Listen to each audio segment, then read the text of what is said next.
शस्त्रबल्ली गांव के 11 परिवार बेघर 2 साल से सरकार से नहीं मिली मदद।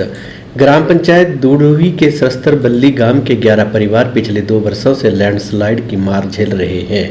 वर्ष 2023 में हुए भूस्खलन से इन परिवारों के घर पूरी तरह से क्षतिग्रस्त हो गए थे, लेकिन अब तक उन्हें सरकार की ओर से कोई भी राहत या स्थायी समाधान नहीं मिल पाया है। इसी के चलते बुधवार दोपहर को उपायुक्त कार्यालय लोग हमीरपुर पहुंचे। लोगों ने जल्द समस्या हल करने की गुहार लगाई है। इस पर उपायुक्त हमीरपुर अमरजीत सिंह ने आश्वासन दिया है कि इस मामले को गंभीरता से सरकार के समक्ष रखा जाएगा और प्रभावितों को राहत लाने के लिए प्रयास किए जाएंगे। ग्रामीण मेर सिंह ने बताया कि लगातार बारिश के चलते उनके मकान गिरने के कगार पर हैं। मजबूरी में वह अपने परिवार सहित रिश्तेदारों के घर में शरण लिए हुए हैं। उन्होंने उपायुक्त हमीरपुर को ज्ञापन सौंपकर सरकार से स्थायी रूप से रहने की व्यवस्था की मांग की है। वहीं दूडोही पंचायत की प्रधान उषा बिरला ने कहा कि प्रभावित परिवारों की स्थिति बेहद दयनीय है और सरकार को तुरंत हस्तक्षेप कर इन्हें राहत प्रदान करनी चाहिए।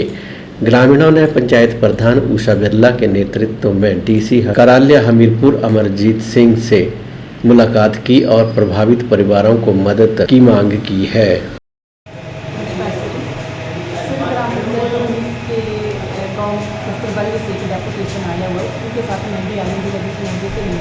इनकी समस्या ये है सर कि 2023 में भारी बरसात के कारण इनके जो मकान है वहाँ पे लैंडस्लाइडिंग हुई थी।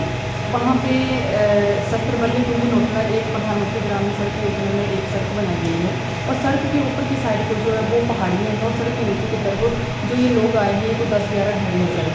तो वो क्या कि 2023 में भारी बारिश के कारण जो लैंडस्लाइडिंग हुई थी वो मिट्टी के घरों तक आ गई और मतलब इनके जो मकान थे उनमें भी दरार आ गई। उस टाइम के लिए इनको टेम्परेरी दूसरी जगह शिफ्ट करना पड़ा और उस टाइम जो हमारे वेलफेयर मिनिस्टर हैं श्री धनराज साहनी जी वो भी मौका पर आए। फिर उन्होंने कहा कि इनको कोई अलग जगह पे इनको सुरक्षित जगह दी जाएगी जहाँ पे अपने मकान बना लें। फिर उसके लिए सर पंचायत ने और जो रेवेन्यू डिपार्टमेंट ने मिलकर हमने एक रूपरेखा तैयार की और जिला प्रशासन को सौंप दी।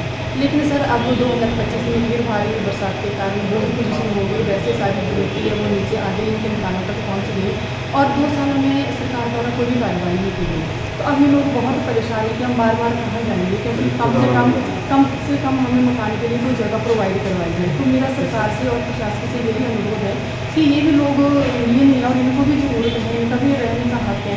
अगर इनके साथ इस तरह का 2023 हादसा हो रहा है तो सरकार और प्रशासन को इसके बारे में सोचना चाहिए, इनको सुरक्षित जगह मकान के लिए उपलब्ध करवानी चाहिए और साथ में इनको वित्तीय सहायता भी मिलनी चाहिए। तो उसी सिलसिले में आज हम जिला डीसी महोदय को एक मेमोरेंडम देंगे ताकि हमारी बातें सरकार तक पहुँचे। मेर सिंह जी, क्या समस्या है आपको? हमारे में 2023 को स्लाइड हुए, बहुत ज़्यादा मकानों को खतरा हो गया और ज़मीन हमारी सारी बह गई, फसल नष्ट हो चुकी थी।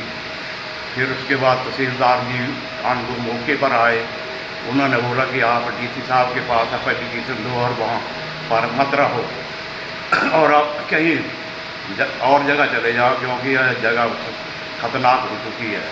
फिर हमने डीसी साहब के पास एप्लीकेशन दी। फिर उसके बाद हमारे धनीराम कौंडल जी आए मौके के ऊपर। फिर डीसी साहब ने बोला कि इन्होंने एप्लीकेशन दी और हमारी मकानों को ज़मीन दिया जाए। तो उन्होंने बोला कि आप दे दो, कहीं भी दे दो इनको ज़मीन मकानों के लिए।